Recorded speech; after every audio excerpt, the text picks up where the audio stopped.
when the Frog announced that there would be a patch in the next couple of weeks, I never thought couple of weeks actually meant 2, but apparently that is Valve time now.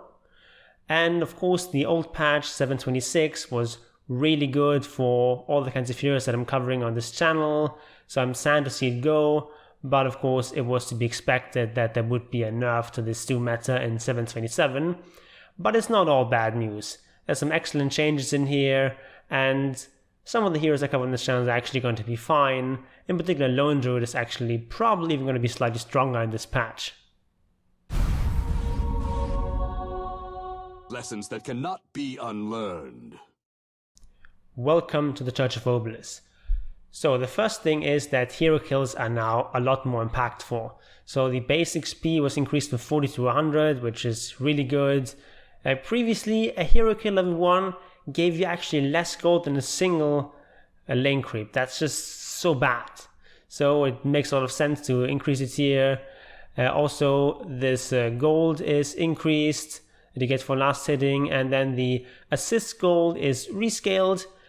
Basically, the way these numbers work out is that as soon as a hero has more than 3,000 net worth, you get more assist gold. So assist gold is going to be slightly less right at the start of the game, but for the vast majority of the game, it's going to be more assist gold, especially if you're killing well-farmed heroes. And then passive gold income has been increased. This just means that everyone's going to have a bit more gold, and in particular this means that the difference in gold between supports and cores is going to be decreased. Bounty runes are now reliable gold, so it's no longer as easy to lose buyback. Tower last hit is going to be slightly less valuable, but it's not a big deal. Neutral stack and support bounty increased, so stacking is even more valuable now. 40% is actually a lot. Then mid lane creep camp changed from medium to small, so there's less golden experience to be gained in the mid lane from just pushing out the wave and then farming a camp, but it's also easier to clear small camps. So I don't know that that's really much of a balance change. They removed the Prowler camp, which was by far the most annoying kind of ancient, so everyone is pretty much glad about that, except people who play these new heroes. They can just clear these Prowlers very easily with the magic damage. A bunch of changes to the map, which I'm not going to discuss here, except to say that they've now moved the ancient camp back to the triangle on Radiant, so this is a buff to Radiant, but these spawn camp changes are a buff to Dire, so we have to see how that works out in terms of balance. Outposts can no longer be stolen by the other team until they kill one of your tier 2 towers. This is pretty big. It means that your minute 10 outpost is safe. Your minute 20 outpost might be safe. Oftentimes you're probably going to have lost a tier 2 tower by then, but not always. So it's going to be quite important for lineups to get at least one tier 2 tower by the 20-minute mark so they can actually threaten the enemy outpost. So it's going to be interesting to see how that plays out. And this just means that early game strength is going to be slightly less important because at least your first outpost is going to be safe, and the second one might also possibly be safe. So that means that these push lineups get slightly weaker. Although of course pushing is still important because it's important to get one of these tier 2 towers. Here's another very big change. All lane creeps now avoid aggro until they are near enemy creeps, neutrals, or within 1550 range of their tier 1 tower. This is active until the siege unit spawn at 5 minutes. So this basically means it's going to be much more difficult to cut waves at the start. So this is a nerf to offlaners. You can still cut the wave, but you have to do it between the tier 1 and tier 2 tower, which is a lot less safe, a lot easier for the enemy lane to prevent you from doing that. So it's going to be more important to just pick heroes that can just straight up lane. And it's a nerf to heroes like Darkseer and Axe, who are really good at this creep skipping. Carrier kills worth slightly less. They now fly at level 4, and they move slightly slow when they're carrying consumables. I'm not sure if this is enough to really disrupt this meta of just buying very little region at the start and then ferrying it out with bounty rune gold.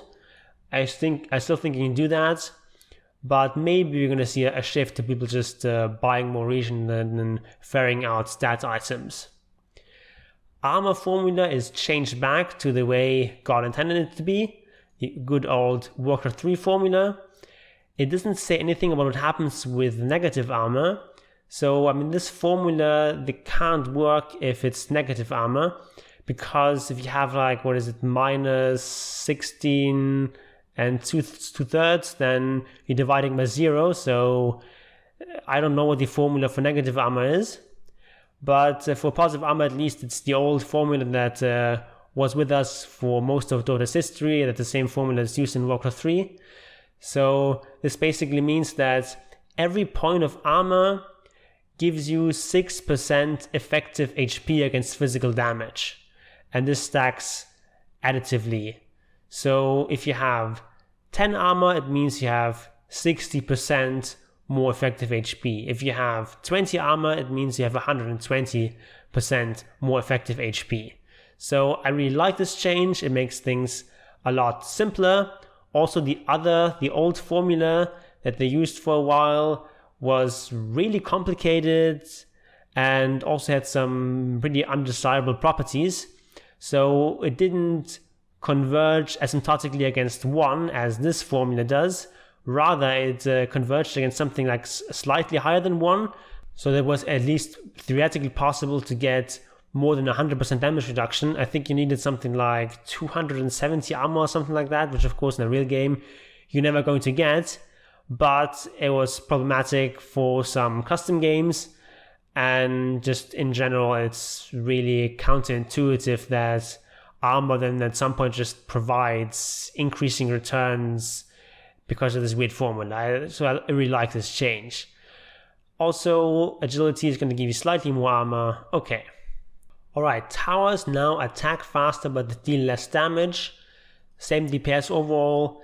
This means it's going to be slightly less punishing to dive towers, because towers in a short interaction are not going to put out as much damage, just because the way attacking works in Dota is just it's front loaded. You have a short attack animation and then a long period of time where the attack cools down. So given the same DPS, if you have high damage and low attack speed, you're actually going to do more damage. And if you have low damage and high attack speed, which we have here, you're going to do less damage. So this is a slight nerf to towers. It's also a slight nerf to things that affect attack speed of towers. So Bloodlusting towers is going to be slightly less good, and Liquid Fire is going to be slightly less good against towers. Alright, changes to drafting. So all pick drafting now goes 2, 2, and 1. What this means is that your offlaner is now going to have to pick the same time as the carry in a typical pub game. So this means that offlaners no longer get automatically counted. So this sort of compensates for the fact that they can no longer cut those waves. It also means that if you're playing a mid laner who could also go into the safe lane, you can pick him in the second phase, and then your carry can still counterpick the enemy offlaner. So for example, if you're playing Lone Druid, it's a hero that doesn't really get countered by anything in the mid except Broodmother. So you can just pick him in the second phase, and then your carry gets to counterpick and gets a good lane. And because the enemy offlaner can no longer creep skip, it's even more devastating. Also, 2 extra bans, whatever, a bit more time for picking.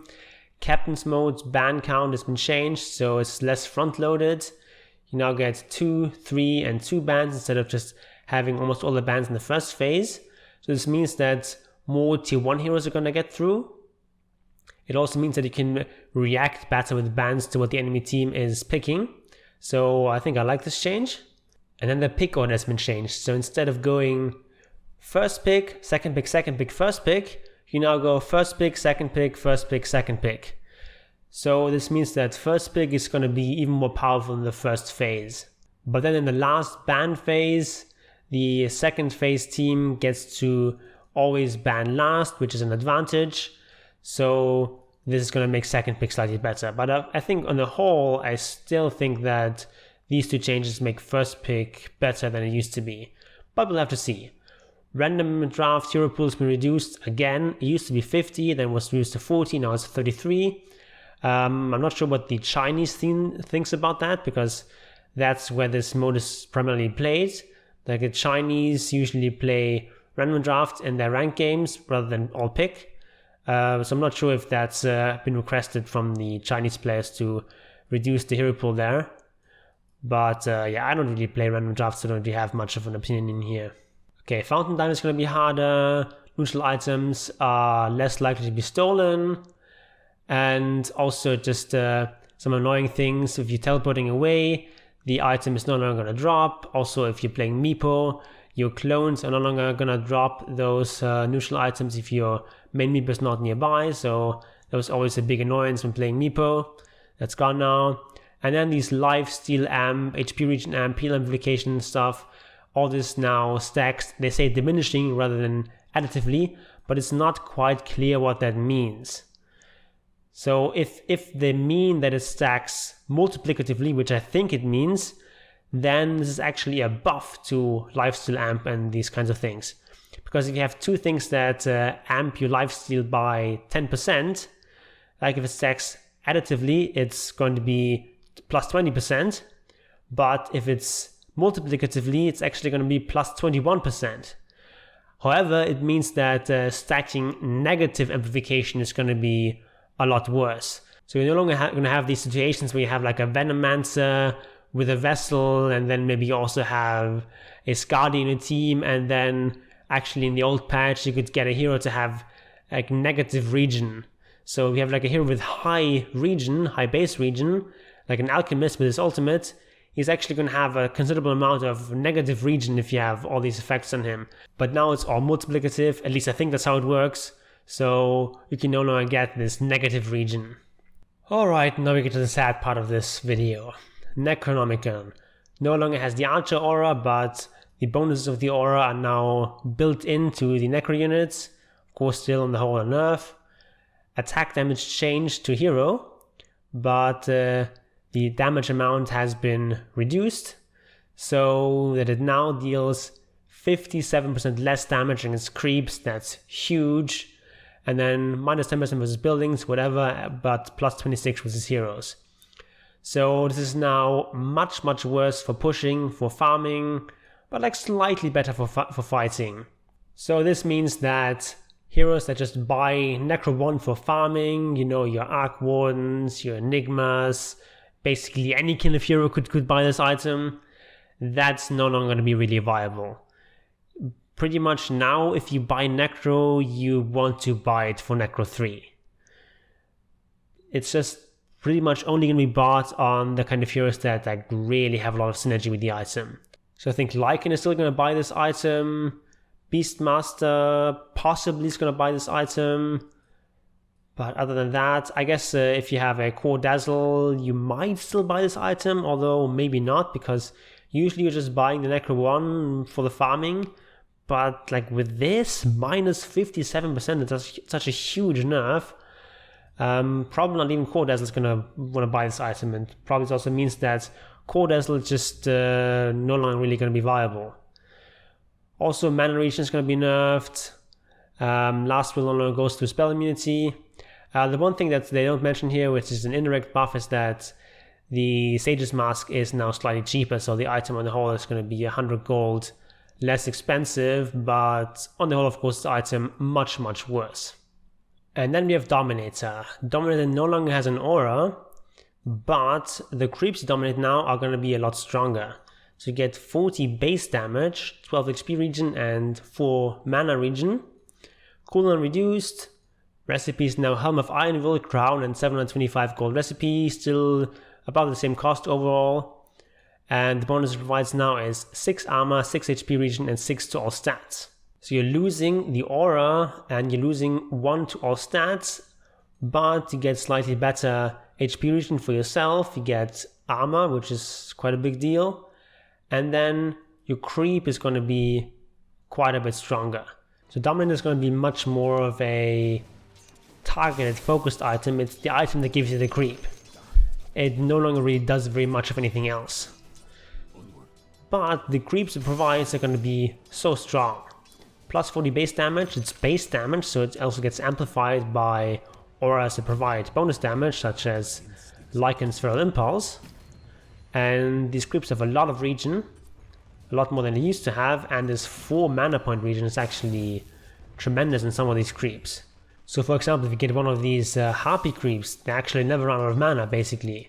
You can just spam so many of these chain lightnings, and if you get that creep early on, it's actually amazing what you can do with that. Also just a really good farming creep because it has piercing damage, has this plus 40 base damage, and then you can just spam those chain lightnings. You can really farm quite fast with that harpy. But overall, this also means that smaller creeps are going to be a lot better because you get plus 40 damage rather than a percentage based damage. So if you go for something like the small purge creep, that now actually deals not insignificant amount of damage. It goes from 8 to now 48 damage. It's still going to attack slowly, so it's not like it's a good right click creep, but that creep is going to be quite a bit stronger than it used to be, especially since it now has all this mana regen, so you can use that purge a lot more often than you could previously. So who wants to buy the new Dominator? Well, my guess is that Lycan is still going to buy the item. It's actually probably going to be bought more often than Lycan now. It's because the nerfs to Necronomicon.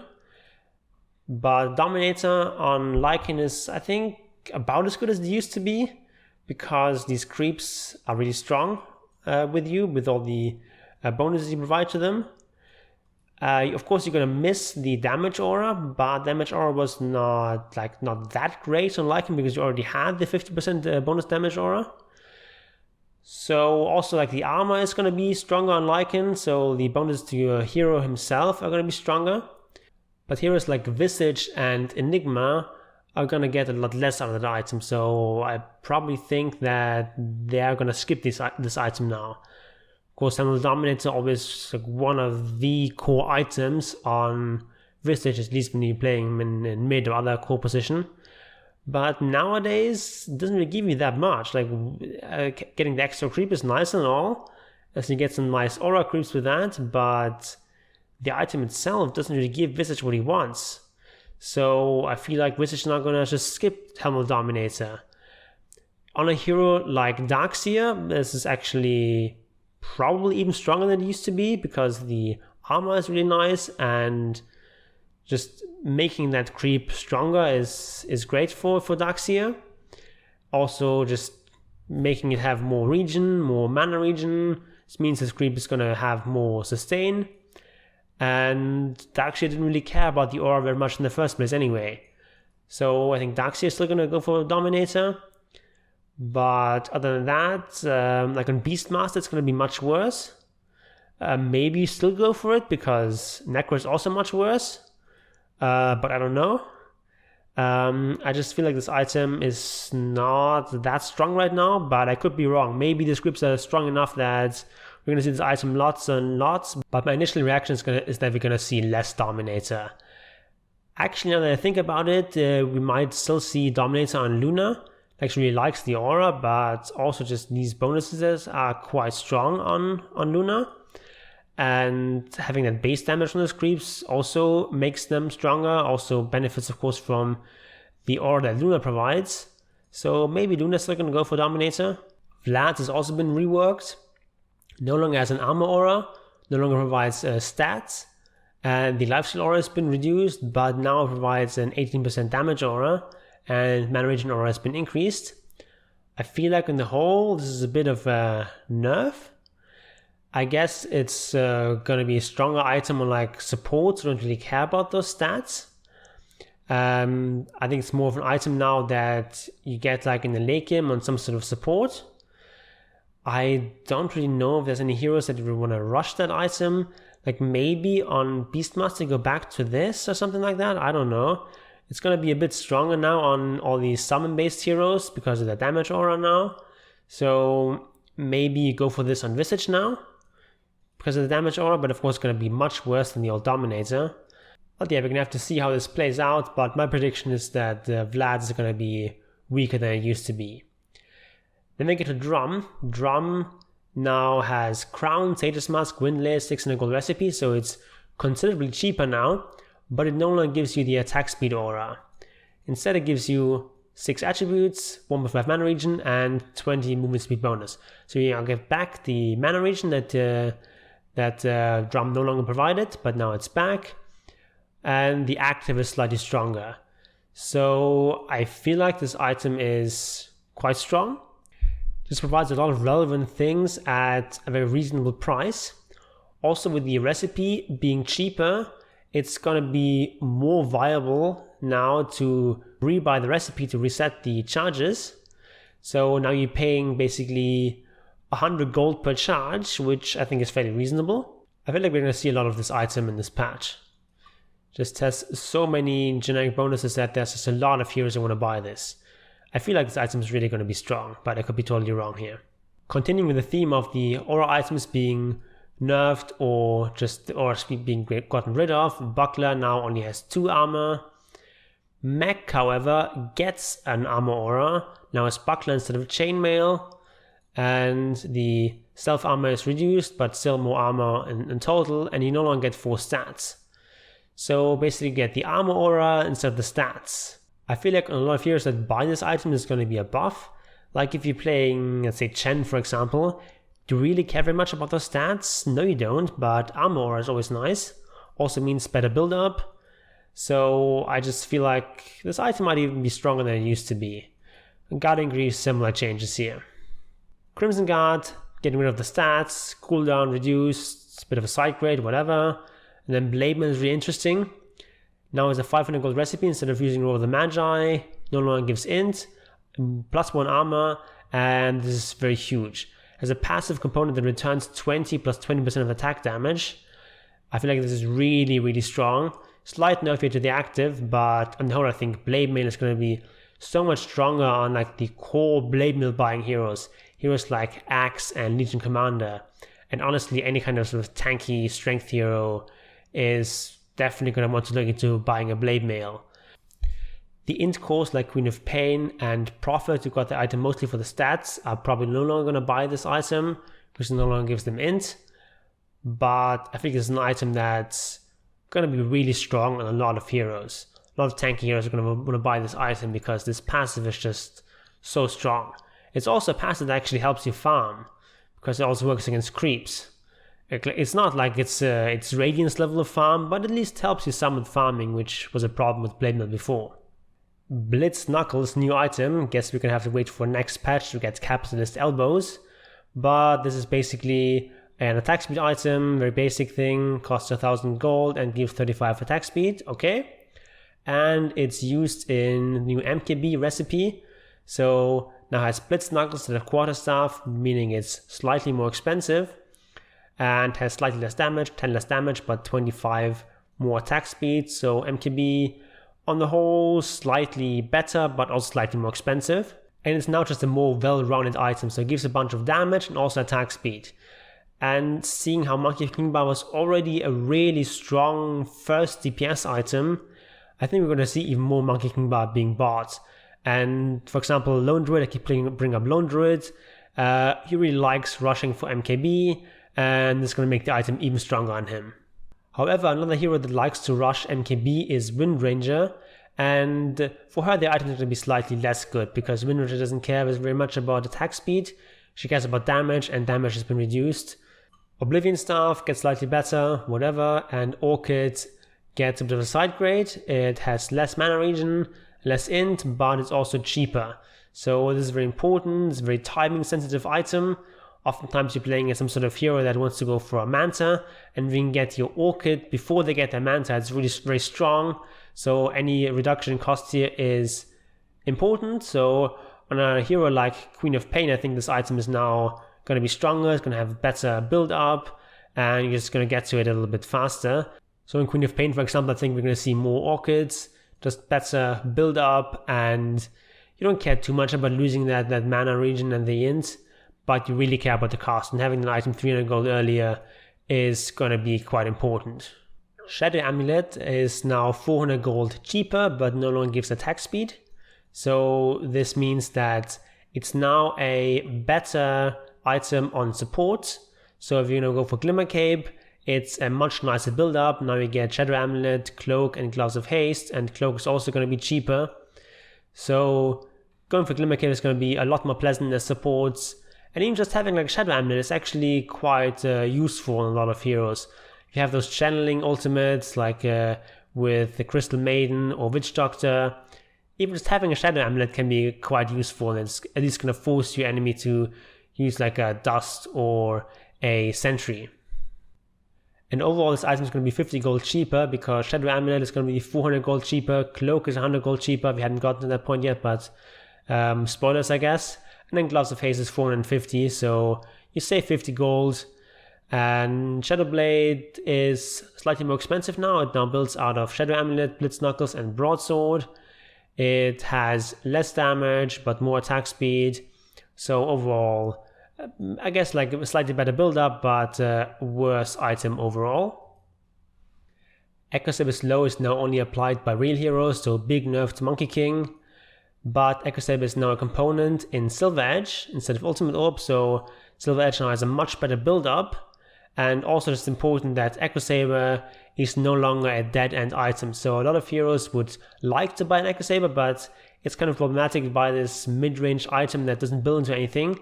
So when a hero like Sevven or Slark, these heroes like buying Echo Sabres, but it's kind of a problem that you run out of slots and such, especially in a hero like Sven that just farms so fast. So being able to upgrade that later to a Silver Edge is great. And then Silver Edge in general also just like now is a really strong item, and I think we're going to see a lot more of this item in this patch. Then we have Bracer, Wraithband and Null Talisman. They all lose 1 to all stats, so all the recipe now does is combine those 2 stat items and give you some extra bonus. It no longer gives an extra attributes. But let's see what you're actually gaining and losing here. So Bracer no longer has magic resistance, but you get 3 damage and 0.75 HP regen. I feel like this is really strong right now. I feel like this is much better than the old Bracer, because 4 magic resistance is honestly pretty minuscule. But like 3 damage and 0.75 HP regen, that's pretty big. And I feel like we're going to see more Bracers being built. Also worth noting that Bracer now does as much damage on int and anti-heroes as Wraithband and Null Talisman. So I think we're going to see more heroes that are not strength pick up Bracers. Then we have Wraithband, again loses 1 to all stats, still has 5 attack speed, but now gains 1.5 armor. And this is a very good trade in most cases. So generally speaking, 1 armor is going to be more valuable than 1 to all stats. And we're getting 1.5 for 1. So Wraithband is going to be stronger, but it's probably going to be slightly weaker on illusion heroes, because these tend to already have a lot of armor, and the plus armor is not relevant for illusions, but the stats are. So Wraithband in general is slightly better, but on the heroes that benefit the most from Wraithband is going to be slightly weaker. The Null Talisman has the same 3% spell amp, but now gives you 0.6 mana regen. So I'm very, very happy to trade 1 to all stats for 0.6 mana regen. Null Talisman definitely quite a bit stronger than it used to be on most heroes. Ring of Regen is cheaper by 50 gold, but gives slightly less regen, so this is going to be a more efficient item. Sage's Mask used to be a very, very strong item, now gets nerfed, it loses a lot of regen. It's also cheaper, but on the whole, significantly less efficient item. Ring Protection, slightly more expensive. And then these basic aura items have been adjusted to this. Tranquil Boots has not been adjusted in terms of cost, but it gets slightly less movement speed, it loses 5 movement speed, but it's 50 gold cheaper. And yeah, Tranquil Boots is still going to be an item you're going to see a lot.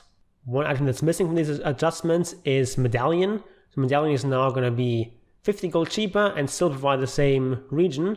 So I think Medallion is very strong right now, especially since it has been reduced in cost a couple of times. Okay, then we have lots of changes here to Kaya and to Sanj and the items that build out of them. I'm not really going to go over that. That's you can read that for yourself. One thing I will point out is that Bloodstone is probably going to be stronger right now, because it now has the 30% spell lifesteal amplification. It lost mana loss reduction aura, but it also gained 10 magic resistance, and the cooldown on the active is much, much lower now. So I feel like Bloodstone is going to be a bit stronger now, but it used to be quite a weak item, so that makes sense. Voodoo Mask is going to be a new item here. 12% spell lifesteal, as all other forms of spell lifesteal, it does less against creeps. So I don't really know any heroes that really want to buy this item casually, I think. I don't know, maybe in like Bristleback or something like that, but I don't know. Octarine Core now requires Soul Booster, Voodoo Mask, and 900 recipe cost. Total cost reduced by 900, but no longer provides the bonus int. This is a pretty big buff to Octarine Core, a better build up, and it's just much cheaper. And you don't really care that much about the int in the late game. So I feel like this item is going to be a lot more commonly seen in this patch. Weight of Discord now has +4 stats instead of +9, but its cost has been reduced by 500. So huge reduction in cost, but it's just a bit weaker. Cooldown increased, and the effect is going to be reduced as well from 20% to 18%. So it's not quite a cheap item, but of course less bonuses. But a lot of times, like, it had these +9 stats, but the kind of heroes you want to buy a Veil on typically don't care too much about these stats. So I feel like it's now a more focused item that is probably going to see a bit more play. Holy Locket can now be targeted on allies to heal them, so that's quite powerful, I think. Is it enough to really make the item viable? I don't know, maybe on like specific heroes, like if you're playing Chen or something like that. Or you have a bunch of healing that you can amplify, especially if you have a mech before. I can definitely see a Chen going for Holy Locket, but we're gonna have to see. I still think on the whole this item is fairly weak. Soul Ring now provides 2 armor instead of a 2.25 HP regen. I feel like this for a lot of heroes is gonna be a bit of a problem, because like the HP regen made up at least partially for the fact that you have to spend HP to activate the item. Now it's just a pure loss in terms of HP regen, so you pretty much to use this item you're going to need to have some sort of other item that gives you HP regen. The armor is quite nice on a lot of heroes, but I think on the whole this is probably a slight nerf. Hyperstone attack speed bonus increased from 55 to 60. It also carries over to AC and Bloodthorn, but AC loses the 5 to all stats, so AC definitely nerfed here. But it's been buffed on one hero, and that's Lone Druid. I think you're noticing a pattern here. It's worth pointing out that Bloodthorn is considerably cheaper now in this patch, because Orchid is cheaper, and as we're going to see down here, Crystal is also cheaper. So Bloodthorn, I think we're going to see more of that item. Battle Fury gets slightly cheaper, but slightly worse. So it loses 5 damage and 0.5 mana regen, but it's, I think, 200 gold less expensive. So on the whole, I think this is gonna be a bit better for Battle Fury builders, because it's very important to get an item early and you don't care too much about that damage. So then we have Broadsword, slightly worse, whatever. Crystalis gets 2 damage less, but also 200 gold less expensive, so definitely a buff to that item. Cloak is cheaper, makes sense, because it's kind of expensive for what it gives. So now it's a stronger item, and just means that some items have better build up, like Code of Defiance has better build up, but total cost has been kept the same. Satanic was a very strong item, now it has a 500 gold recipe, sensible nerf. Meteor Hammer has been reworked, whatever. I'm not sure this item's going to be good now. It's probably still going to be a fairly niche item.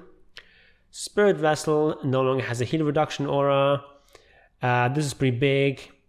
The Soul Release region has been slightly stronger, and the DPS also slightly stronger. And the region reduction on the active is also stronger. But in the whole, definitely this item a lot worse than it used to be, and a well-deserved nerf because Spirit Vessel was just too strong. Shiva's Guard now gets the old aura that Spirit Vessel lost, so now it's 25% heal reduction in the area. Recipe slightly more expensive, but in the whole definitely a buff to Shiva's, so probably going to see this item more, and it was very much an underbought item, so good change, I guess. Dagon gets reworked. I think cost is still about the same. I don't know if this item is going to be good. Probably still not going to see very many Dagons being picked up. Heart of Tarask has been reworked. Now it has a constant 1% health regeneration, and out of combat it provides this 50% health regen amp. But no longer has the base health regen and regen amplification in combat. Also has less strength and it's more expensive. I feel like in the whole this item is worse now, but I guess you need to test and see how it works out in the real game. Eye of Skadi gets straight up buffed. It now has more heal reduction, more slow, and also it's slightly less expensive because down here Ultimate Orb is 100 gold less expensive. So Eye of Skadi 200 gold less expensive, so definitely now a stronger item than it used to be. Quelling Blade, cost reduced, but also the effect reduced on melee heroes. So it's like a slight nerf to melee heroes. But it's now actually more viable on ranged heroes because you're paying 130 gold for 6 damage. It's actually not bad. So I feel like we're possibly going to see some ranged heroes buy Quelling Blades just casually to help their farming. If you're a hero like Luna or Arc Warden or Sniper or any of these other very farming oriented ranged heroes, maybe just buy a Quelling Blade. Whole bunch of changes here. Lincoln Sphere was a bit weak, so it's not cheaper. Abyssal Blade gets slightly less cast range. Notice what hero that doesn't really affect very much. Lone Druid, because oftentimes you're not even going to upgrade your Basher and you're kind of limited by leash range anyway, so this is a nerf that affects almost all melee carries, but Lone Druid is not as affected here. Heaven's Halberd, slightly less evasion. This item was just too good, so it makes sense to nerf it. Dragonlance, an item that kind of fell by the sidelines, now gets +2 agility. Maybe we're going to see a bit more of that. Hand of Midas gets a buff to the XP it gives. I still don't know if this item is good enough to buy, but maybe we're going to see a return of Hand of Midas on some of the most Hand of Midas buying heroes. Like Arc Warden might go back to buying Hand of Midas. Maybe you're going to see Core Ogre with Hand of Midas. But in the whole, I just feel that mid-game map control is too important to go for Midas in most cases in this patch. Refresher Orb, slight buff here. Ultimate Orb, we talked about that. Infused Raindrops, slightly less mana regen. I really don't know why. I don't think we saw too many Infused Raindrops. I have no idea why they changed that. Nullifier gets a buff, whatever, I'm not sure why. And Aghanim Scepter, Blessing is slightly less expensive, okay. Ether Lens, slightly less expensive. Boots of Travel 2 gets equivalent reduction, okay, whatever. Smoke of Deceit is now cheaper, so also we have Tome of Knowledge, cost reduced, so both these changes gonna mean that support's gonna have a bit more gold to play around with, and they can invest that gold into buying more Sentry Wards, because the cooldown is now reduced here. Whole bunch of changes to neutral items. I'm not going to go through all of these. You can read them yourself. Most of the stuff is pretty obvious. I feel like Enchanted Quiver is a kind of underrated item. I didn't know about this bug, but yeah, it's now cooldown 5 seconds. It actually deals a lot of DPS, so I feel like people are sleeping on this item. Also, by the way, a really good item to get on Lone Druid on your main hero. Palin Sword gets some nerfs to its lifesteal, but damage is increased. I've heard people talk about, this is actually like a double nerf because it now stacks diminishingly and the values are also less. But actually, I think people are wrong about this because I think it stacks multiplicatively, which for positive amplification is actually better. So I still think this item is very, very strong and probably the strongest tier 3 item on most right-click heroes. Illusion Escape was hilariously overpowered, now it gets a slight nerf. Pirate Head now gives bounty runes every 40 seconds, which is pretty big. Also keep in mind that these are reliable gold now, so this is great to make sure that the team has buyback in the late game. So what does this all mean for our beloved Sui heroes? Well, Lycan is definitely going to be weaker, but I feel like Lycan was so strong in the previous patch that these nerfs to his items don't affect him too badly. I think he's still going to be quite a strong hero, but just no longer going to be like the #1 hero. Beastmaster is going to be hit pretty hard by this. Both Dominator and Necro are now significantly worse on him. So I'm not sure if this hero is still going to be good in the new patch, but we have to wait and see. Visage is going to have to revamp his playstyle a little bit.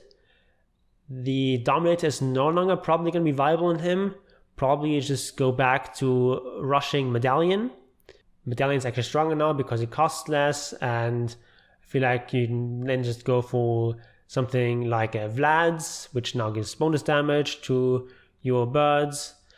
And there's a lot of items you can buy on Visage, lots of aura items, your pipes, your mechs, and so on, that I feel like Visage is still going to be viable, but especially core Visage is going to be slightly weaker because you just lose this nice damage aura from Dominator. Chen is going to be fine. We're probably going to see less core Chen because new Dominator is probably worse on him. But I feel like other items, Vlad is still a fine item to go for on Chen. Mac is probably even stronger on Chen right now because he gets the armor aura and you don't really care too much about the stats. So I feel like Chen is still going to be fine, albeit probably less in a 4 or 3 role, but more of a 5, I think.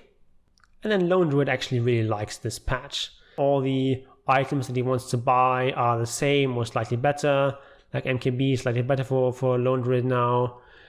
Desolator is still the same. And yeah, the hero was very strong before, and a lot of the meta heroes have been nerfed, so this makes the hero stronger by default. Yeah, AC is slightly stronger on the hero now. He has just had a lot of things going for him. And yeah, I feel like he's going to be one of the strongest heroes of the patch.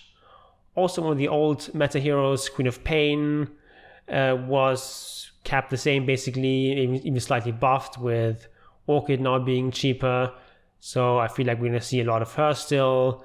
You're going to see a lot of Ember Spirit. He wasn't really nerfed. I mean, he went for Spirit Vessel, which is nerfed, but he really went for the item because the item was strong, not because it was such a high synergy item on Ember Spirit. So Ember Spirit is going to be fine. We're going to see a lot of him. Yeah, it's going to be exciting to see how this patch plays out. And of course, as always, I'm going to make lots of videos on these various heroes. And if you don't want to miss those, please subscribe to the channel and hit the bell button. And all is willing, I'll see you next time.